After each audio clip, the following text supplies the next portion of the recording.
சென்னை தெருக்களில் அறிவியல் கனவுகளை விதைத்தவர் சுஜாதா. இயற்பியல் படித்தவர், பொறியியல் பணியாற்றியவர், ஆனால் எழுத்தாளராகவே உலகின் மனதில் நீங்கா இடம் பிடித்தவர். சிறுகதை என்ற வடிவத்தை புதுப்பித்து அறிவியல் கற்பனை கலந்த சாகச கதைகளை எழுதி இளைஞர்களை வசீகரித்தவர். கல்லூரி பருவத்திலேயே எழுத்து ஆர்வம் கொண்ட சுஜாதா, சிவாஜி என்ற பத்திரிகையில் முதல் கதையை வெளியிட்டார். பின்னர் ஆனந்த விகடன் உள்ளிட்ட பல பத்திரிகைகளில் எழுதினார்.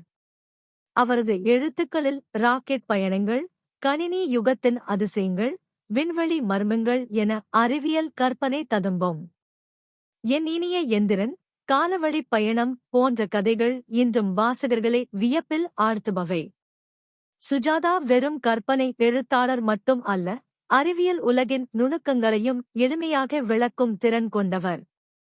டெக்னாலஜி என்ற கடினமான துறையே சிலிக்கான் சீப் என்ற தொடரின் மூலம் தமிழ் வாசகர்களுக்கு அறிமுகப்படுத்தினார்.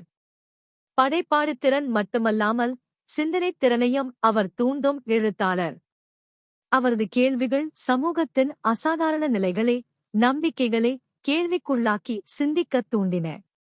என் வீடு எங்கே என்ற கதை இதற்கு சிறந்த உதாரணம். சுஜாதா திரைப்பட உலகிலும் தனது திறமையை வெளிப்படுத்தினார். விக்ரம், பாய்ஸ் போன்ற படங்களுக்கு திரைக்கதை எழுதினார்.